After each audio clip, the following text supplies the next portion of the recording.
Hi guys, welcome back to my channel.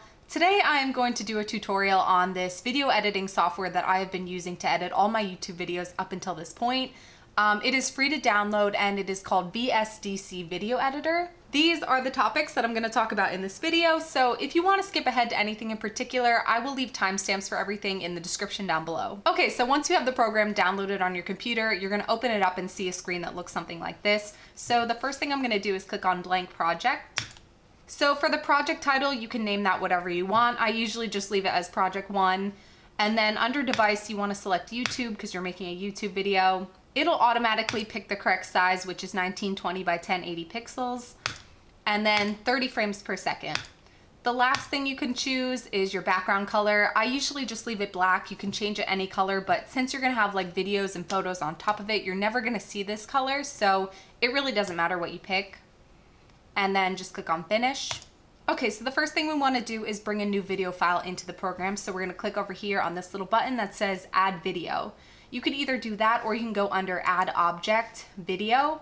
So all of these tools that you see here are also on this toolbar. So I kind of got used to just using this here, but you can go either place. So we're gonna click Add Video.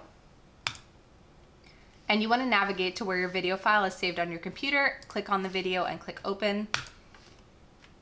So it's gonna ask you where you wanna drop this on your timeline. I usually do from cursor position. So this here is our cursor. So basically if I press OK, the video is gonna come in starting at that position. You could also do from manual position and you can type in a time that you want it to start at. You can also do at the beginning of your scene or at the end of a scene. But for right now, we're gonna do from cursor position and press OK. So for the sake of this tutorial, I'm using a bunch of the footage that was shot for my Hot Ones video. If you haven't seen that, I would suggest you go back and watch it because it was really funny and it was a good time. So now that we have a video on our timeline, we can use the cursor to go forwards or backwards to view some of the clip. The way you press play is just by hitting this little play button and then hitting it again to pause. Over here you have a plus and minus sign. That is the timeline scale. So by pressing the plus sign, we'll start to zoom in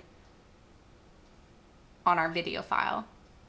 And then we can zoom back out. So the first thing I want to talk about is how to do basic color correction on a video. So once you have it in on your timeline, you can select it and it'll bring up this window on the right hand side called the Basic Effects window. So over here you have a bunch of different options on how you can edit your video. You can also rotate it. But let's say I thought that this looked a little too dark. I would just come in and increase the brightness a little bit to where I think it looks good.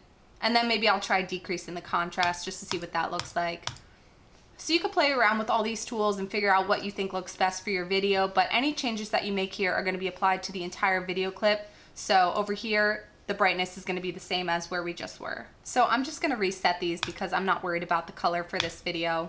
Okay, the next thing we're going to talk about, which I think is the most important for editing a YouTube video, is just cutting out clips of time, getting rid of things that you no longer need or don't think is relevant to the end product. So there's a couple ways you can do that. The first thing is to use this tool called the razor tool. So let's say right here is the start of an area that I want to cut out. I'm going to highlight my clip and go up here to split into parts. It looks like a little razor tool. We click that. And then wherever your cursor was, it's going to segment these into two separate video clips. So if I unclick, now these are two separate video files. And I could just click on this and press delete, and now it's gone from my video. Or I can move the cursor forward ahead and decide that I want to cut here. Cut. I'm going to take this little piece and hit delete and now move these together. So now I've just taken out a piece of time. So if we play back, it should skip ahead. Gotta make it all the way around. Maybe we could start the next question, I guess, while people are boring. Yeah. Okay, so that was one way you can get rid of a piece of footage that you don't need, and now I'm going to show you the other way. This next method is the way that I usually use because I just find it a lot easier. So basically, we're going to click on this clip, which is pretty long. If we go over to the properties window, we can see the duration. It is a 14-minute long clip. So we're going to go up to cutting and splitting, and that opens a separate dialog box. And what we can do in here is, as we're previewing our file, we can start to add markers to indicate the beginning and the end of a segment that we want to cut out. So let's say I'm going along, I'm watching, and I get to this point, and I say, okay, I want to start cutting out this piece. I'm going to add a marker. And then we go forward, and I'm like, okay, I want to add another marker here, and I want to clip the area between these two. So what you can do is bring your cursor over this bar and left click, hold it down and slide it all the way to the other marker, and then go up here to cut region. So now that appears on the right hand side as a cut area, and it basically was just removed from your video file. So if we press play, it should skip right ahead. That's doing Oh, my hair. Me? Yeah, I think that. My lady. The All sauce right, on? let's see, are we ready? So you could see it jump because it took out a piece of time.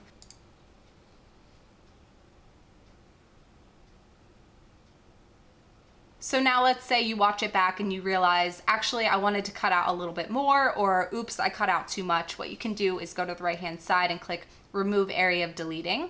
So that brings it back on the timeline, and then you can just adjust this piece here. So let's say I wanted to cut out a little bit more time. I'll just go forward more, cut, and then it goes back over here and it deletes it from the file. Hello, are you learning? Give you some space. Oh, you want to sit on my lap? Nope. If you're going along and you add a marker and all of a sudden you don't want that there because it's not something that you wanted to cut out, you can always highlight the flag and just click delete marker, and then it's gone. Another thing I want to point out in here is this plus and minus sign. So since this is a really long clip, it's about 13 plus minutes. If I start watching from here and add a flag, and then let's say I go forward a few seconds, This way this time. and then I want to add another flag because I just wanted to get rid of a really small piece. These flags are so close together that it's really hard to get an exact cut between the two. So what you can do is use the plus sign to click forward. As you can see, that gap just got a little bit bigger, but if you want it to be even more precise, you could press the plus sign again. And now there is a really large gap between the flags, and you can more easily see what you're cutting out. Cut. Something else I want to point out that is really helpful in case you want to cut out like a really small piece of time, you can add a marker, and let's say we're going to zoom in, and then you can use these buttons down here to go forward a second, go backward a second, or just move one frame at a time. So let's say I'm moving one frame at a time, and I just want to cut out this ugly facial expression. Gonna add a marker here, go like this, cut it out. So as you work your way through your video file and you start cutting out the areas of time that you don't need, they'll all appear here on the right hand side. So when you're done, you want to click Apply Changes, and that will bring up this dialog box. I always uncheck split file using this set of markers. If you don't uncheck that, it's going to split your video file every single time you had a flag. And if you did a lot of editing, if you cut out a lot of pieces of time, you're going to be left with like 50 different video files on your timeline that are all really tiny. And it could get really hard to work with, and it's easy to make mistakes. Okay, so we're going to press OK. So now you can see, I'm going to zoom in a little bit. These little red markers indicate areas that we cut out in time. So if we press play from here, you should see the clip jump. Hair. Yeah, I think that. My lady. Oh God. And that's the basics of how to cut and trim a video. I think that that is the most important thing you need to know. It's definitely what takes the most time when editing. But yeah, there's two different ways to do it. I personally like cutting and splitting, and once again, you find that under the editing option. So the next thing I'm going to talk about is how to add an image. So it's very simple. Once you figured out how to add a video, it's very similar. So we're going to go up to Add Image, find the file, and click Open. Once again, it's going to ask you where you want to drop it. I'm going to leave it at from cursor position, so it's going to end up right here. Press OK. So now we have our image in here. The way you resize it is just by grabbing these little boxes and moving them. You can make it whatever size that you want, and you can also hold it down and shift it where you want it. So let's say I want it right here. You also have the option in this program to crop this, so you can either do that by clicking on the little crop icon, and it'll bring up a window where you can resize it. And let's say I just want this, we'll press OK. You could see it got cropped. Another way you can crop an image if you're trying to be more exact is to click on it and change these numbers here. So instead of 0, let's change this to 200. That's going to crop the image on the left-hand side. If we change this number, we're going to be cropping from the top. Let's say we want to crop a little from the right, and then we'll crop from the bottom.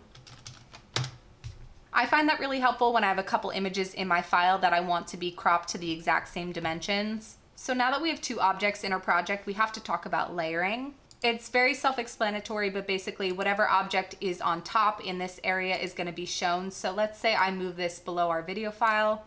It's going to disappear and it's going to be hidden. It's still there, but it's not being shown. So you always want to make sure that what you want on top is also located on top in this area. We're going to right click and go order, one layer up.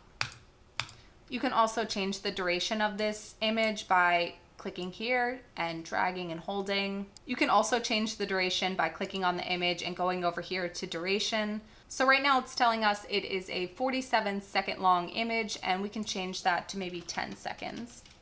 And as you can see, it just got shorter. So let's say we want to add another image in. We're going to go to add image and pick our new file, bring that in at the cursor position. So if you want to make sure that these images are showing up at the exact same time, you can click on the image and just drag it so that way they meet up.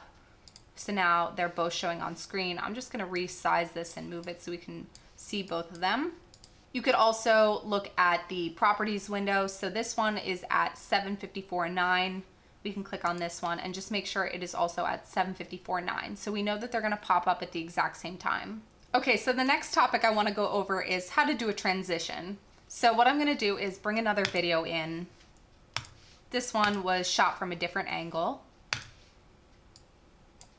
So now I have two different clips. Let's say I want to transition from this one to this one and add some fun effects. What we're going to do is click on this one and go up to Video Effects, Transitions. So there are a couple different options. I really like the wipe feature and the page turn. I think that those look the best, but you can experiment with all of these.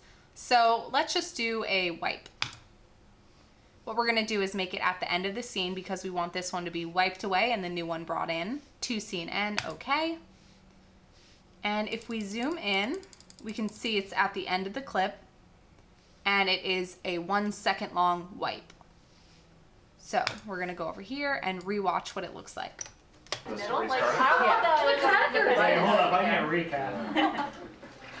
Oh, what is the real one? All right, and then you see the next one. So if you notice that one kind of started in the center and wiped outwards, you can change that by clicking on the effect.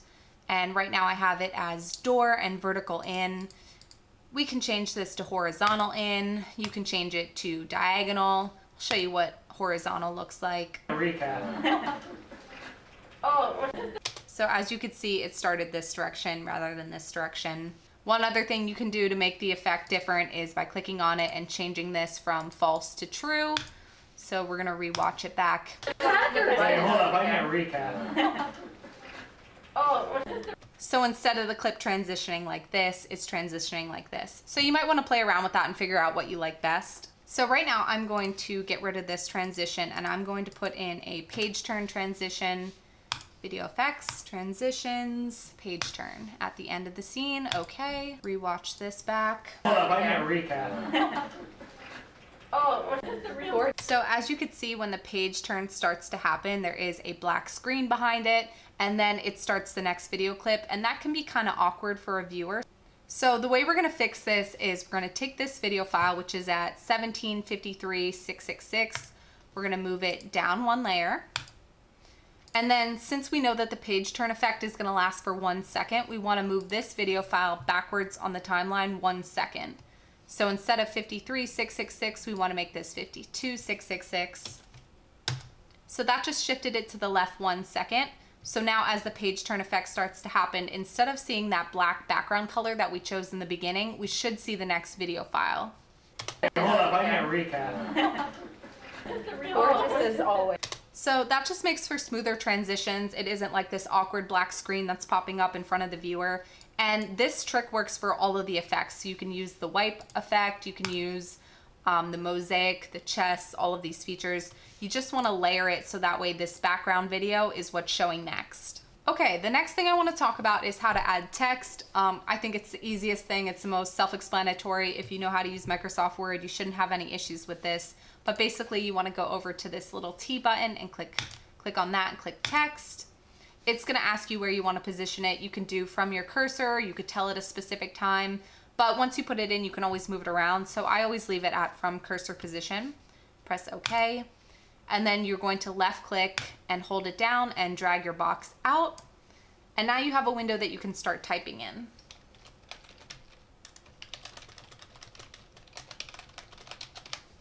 So now I have some text in there. I'm gonna highlight it all and we can change the color. Maybe I want it to be black.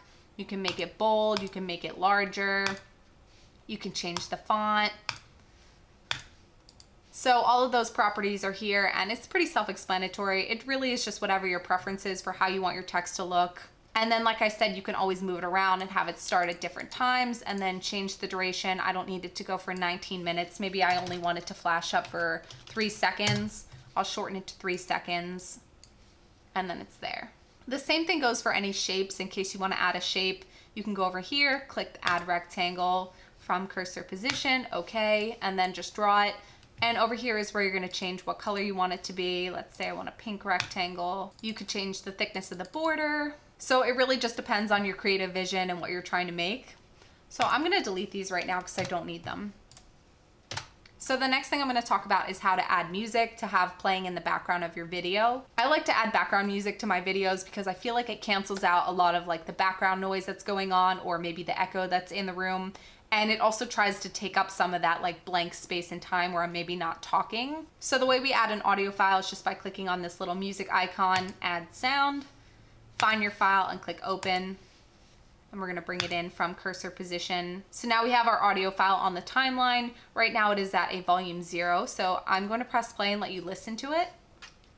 Questions and Eve? Everybody's got the sauce on? So are we ready? Sauce over here. So as you can see, the background noise is a little too loud. It's kind of drowning out the people talking. So I want to change this. And for most of my videos as background noise, I keep it at like a -18 or a -20. I think that that's like a good level. All right, I'm gonna just eat. When is the last time you cried and why? So I just think that that's a lot more enjoyable to listen to. You can hear it, but it's not your main focus. So let's say I want to have this audio throughout the entire video. I can just click on it and go Control-C, Control-V. It'll drop it on the timeline. I can put it here, continue forward, Control-V. And because I copied this original one, it's keeping the same volume for each one that I paste. So let's say we've reached the end of our video and we want the audio to slowly fade out.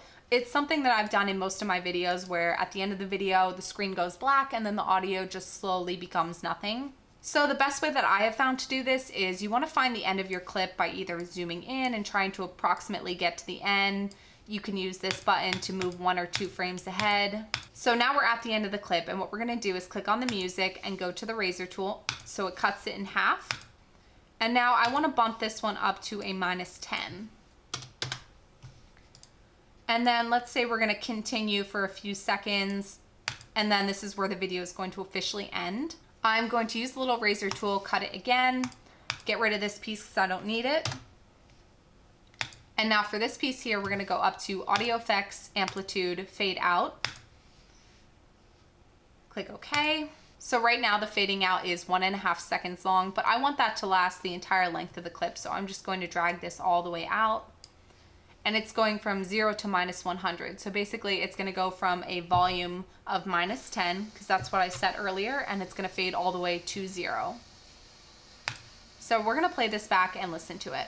This one.